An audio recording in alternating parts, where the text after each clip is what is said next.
வணக்கங்க. நேத்து 2001ல் நேத்து டேட்ல வந்து நம்ம பார்லிமெண்ட்ல பாகிஸ்தானியா ஏவி விட்ட டெரரிஸ்ட் அட்டாக் பண்ணாங்க.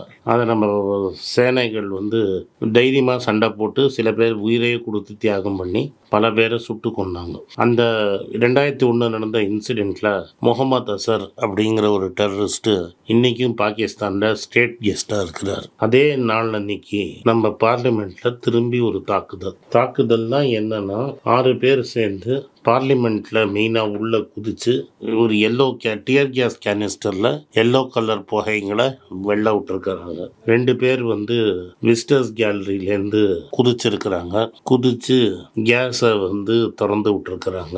ஒரு சீனியர் மெம்பர் வந்து ஸ்பீக்கர்ல உட்காந்துட்டு சேர்ல இருந்தவர் உடனே ஹவுஸை அட்ஜர்ன் பண்ணிட்டாரு. 2 பேர் வந்து டி மனோரஞ்சன், சாகர் சர்மாங்கிறவங்க எல்லோ கலர் ஸ்மோக் கேனிஸ்டர்ஸை லோக்சபால பண்ணியிருக்கிறாங்க. நீலம் தேவி அண்ட் அமுல் சிண்டேங்கிறவங்க ரெட் அண்ட் எல்லோ கேனிஸ்டர்ஸை வெள்ளை வேடிக்கை விட்டுருக்காங்க. லலித் ஜா அப்படிங்கிறவர் இவங்களை 2 நாளைக்கு இவங்க குர்காவ்ல இவங்க வீட்டில் தான் எல்லாரும் தங்கி இந்தியாவில் வேற இடத்துல எல்லாம் வந்து இருந்து அங்கேருந்து தான் பண்ணியிருக்காங்க. விக்கி சர்மா அப்படிங்கிறவர் குர்காவ்ல இன்வால்வ்டாக இருந்திருக்கிறார். டோட்டலாக 6 பேர்.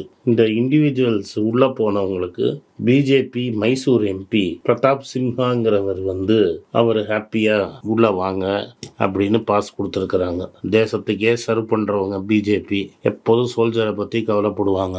அவங்களே இது மாதிரி ஆட்களுக்கு பாஸ் கொடுத்துருக்காங்க. இவங்க எந்த டெரரிஸ்ட் குரூப்பும் சேர்ந்தவங்க கிடையாது. அவங்க 2020 ஃபார்மர்ஸ் ப்ரொட்டஸ்ட்ல இருந்தவங்க. சாகர் சர்மா, மனோரஞ்சன், இந்த நீலன் தேவிங்க 42 வயசு.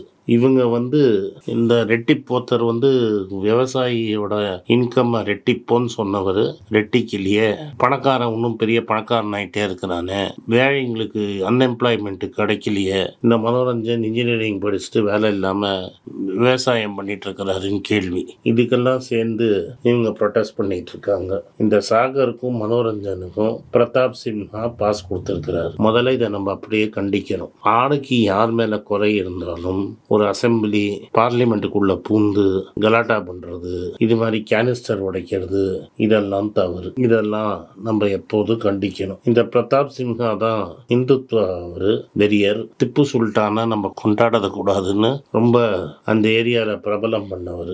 அதுக்கு அவர் எம்பிஸ் வந்து அவங்க எப்படி கொடுத்தாரு, அவங்க அப்பாவை தெரியும்னு சொல்றாங்க, எப்படி இந்த லைசன்ஸ் கொடுத்தாருன்னு ப்ரோப் நடக்கணும். நார்மலா அமித்ஷா வந்து நேரு என்ன தப்பு பண்ணாரு 50 வருஷத்துக்கு முன்னாடி 60 வருஷத்துக்கு முன்னாடின்னு சொல்றதுக்கு லெக்சர் கொடுக்க வருவாரு.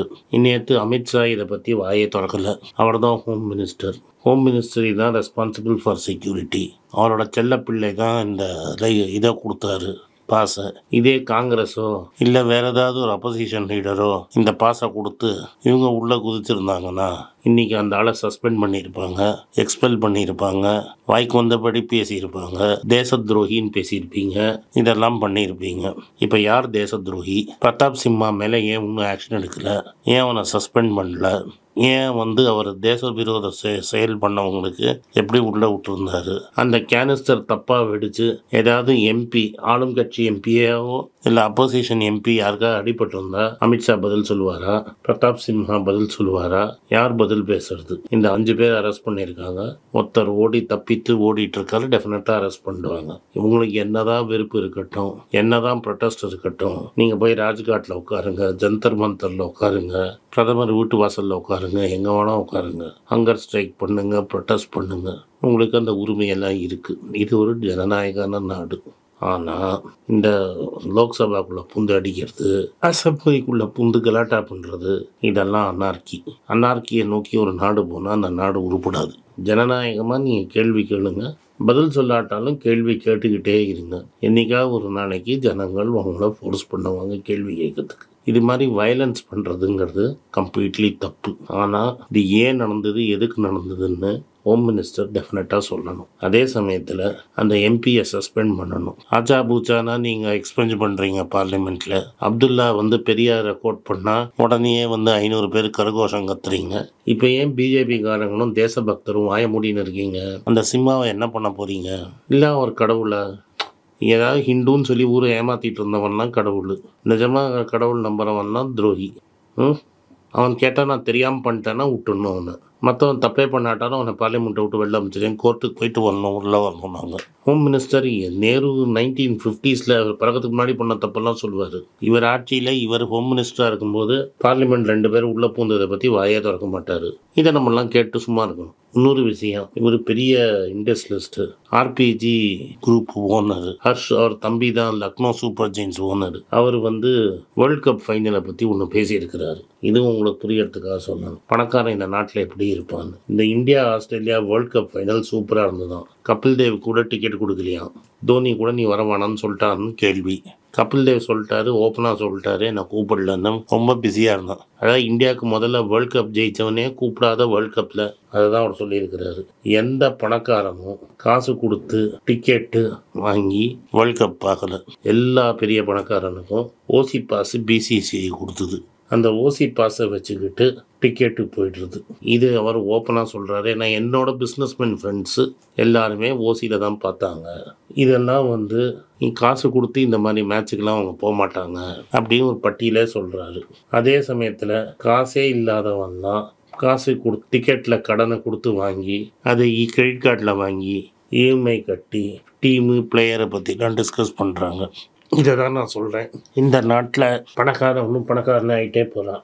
இது ஒரு பெரிய பணக்காரன் ட்வீட்டாக போட்டிருக்கான். ஒரு சிங்கிள் டிக்கெட்டு 4வது டயரில் 1,85,000 1,87,407க்கு ஒரு ரீசேல் வெப்சைட்டில் விற்றுது. பக்கத்து டயரில் 300 டிக்கெட்டு 1,57,421 விற்றுது. இதெல்லாம் இவங்கள மாதிரி நடுத்தரவங்க வாங்குறாங்க. இஎம்ஐ கட்டி நீங்கள் போய் பார்க்குறீங்க. டிக்கெட்டை மட்டும் வாங்கியிருக்க மாட்டீங்க, இங்கேருந்து ட்ரெயின் ஃப்ளைட்டுன்னு பிடிச்சி போயிருப்பீங்க. ஹோட்டல் ரூம் இல்லாமல் ஹாஸ்பிட்டல் பெட்லலாம் போய் படுத்து மேட்ச் பார்த்தீங்க. ஆனால் நம்ம ஊர் பணக்கார முதலைங்க எப்படி மேட்ச் பார்த்தான்னு ஒரு பணக்கார முதலையே ட்வீட் போட்டிருக்கான். அதை நீங்கள் பார்த்து திருந்துங்க. நன்றி, வணக்கம்.